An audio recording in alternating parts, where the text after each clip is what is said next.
Let's all go to the game shop. Let's all go to the game shop.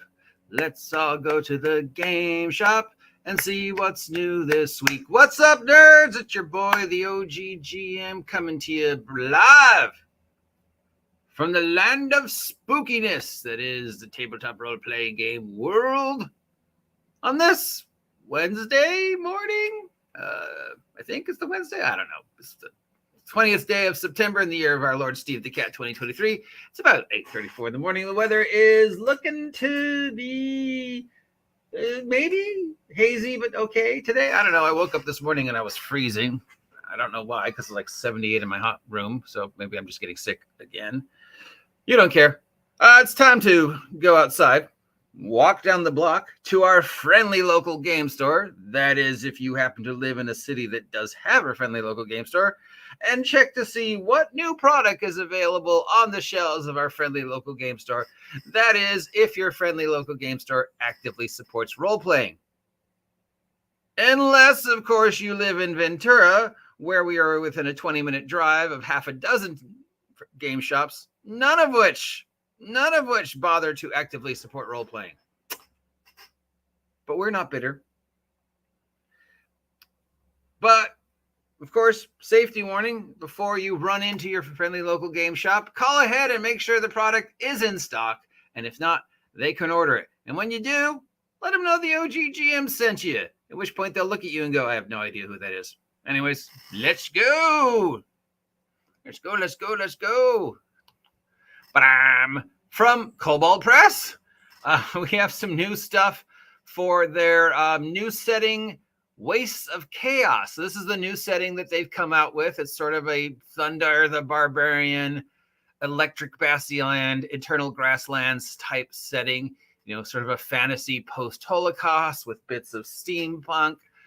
They kickstarted it. It was very successful. Now, they already have a campaign setting, so this is a brand new campaign setting separate from their previous one.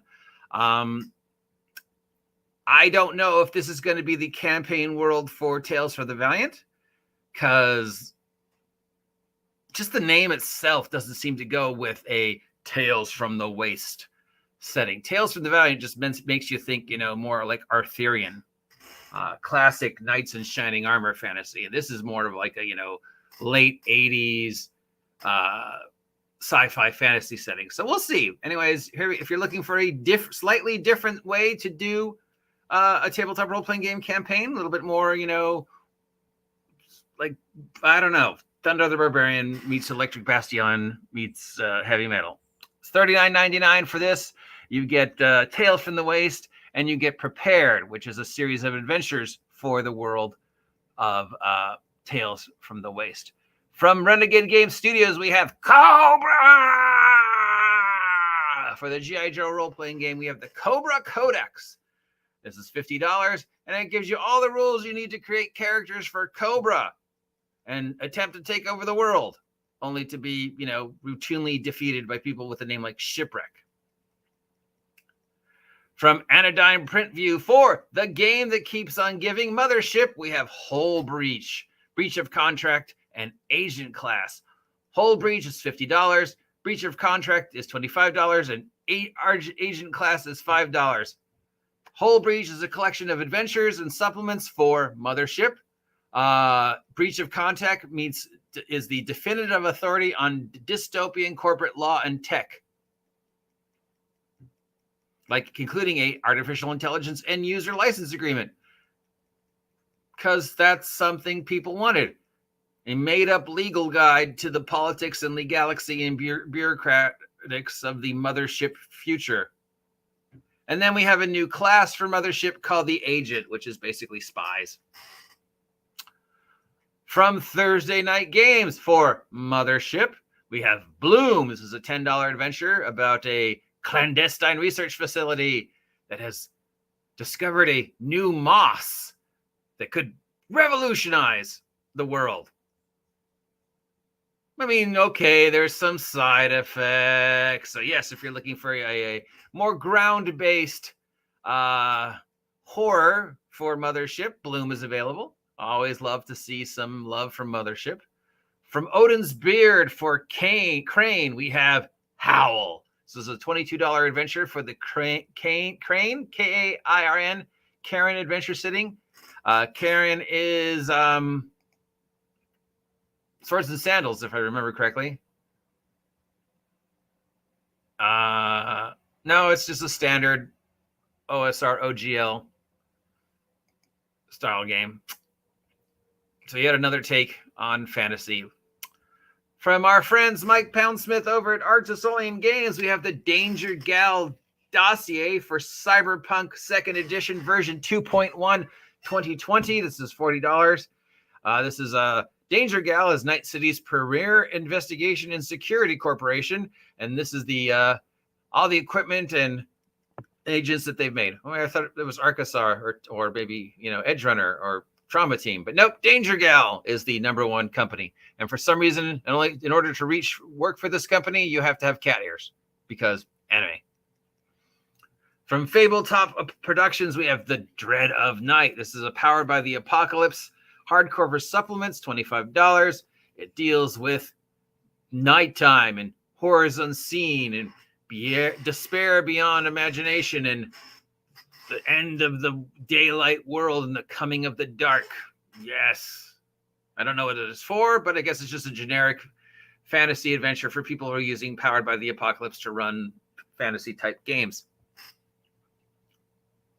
From Daiskimi Publishing, DYSKMI, we have BESM Usuri, Grave of Heavens. This is a Big Eye Small Mouth 4th edition supplement. It's $50. It is everything that John Ross ever did for the Usuri over the past 20 years, starting with the 2nd edition expansion in 2004. I don't know what Usuri is, so let's take a look. John S. Ross's extensive works on Usuri over the past 25 years, which started as a Big Eye Small Mouth 2nd edition. Glad's new material. It provides general overview of the world setting, delves into the several specific locals more closely, and suggests many new characters, all with John's writings. So I guess this was a campaign that somebody wrote for BESM, and they've slowly been turning it into a source book. From Black Lantern Productions, we have Soul Mist spell cards and Soul Mist bookmarks. The spell cards are $20. The bookmarks are $10. The spell cards includes a whole bunch of spells. So on one side is a spell, on the other side is a picture. Again, love these. I mean, sure, you could do the same thing with 3x5 cards, but hey, somebody's done all the work for you.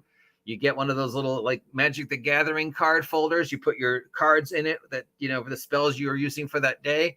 And then instantly you go, bam, here's my spells for the day. Bam, here's the card. When I cast the spell, I just flip the card over. Bam. On the other hand, $10 for bookmarks? I could just use one of the cards as a bookmark, couldn't I? I mean, that's what I use all my Magic cards for now. Bookmarks. So, yeah, no. And that's it. Obviously, my love's got to go to Danger Gal Dossier because it's my friend Mike Poundsmith. And anything to do with Mothership, except for maybe the breach of contract. I don't know if I want to spend $25 for a book, I mean, unless it's like tongue in cheek, but still, you're basically just reading through a manual of bureaucracy, which is the equivalent to reading through like the instruction guide of a, VCR. So, yeah. Are we still mad at Renegade for what they did to that artist? I can't remember. And then, yeah, okay. So that's everything that is available this week at your friendly local game store. But don't take my word for it. If you have a friendly local game store, call ahead and make sure they have this stuff in stock, or they can order it for you. And why don't you take an extra minute of your time and consider that instead of giving those losers your money, you could give me your money instead by checking out all the new product I have available over on the Red Room site and Giant Slayer Games site. Tons of new stuff from me and Red Room coming out. So now's a good time to get in on the Wretched Vigilantes roller coaster before I bring the entire world of Wretched Vigilantes to an end. Because I'm going to. Till next time, see ya!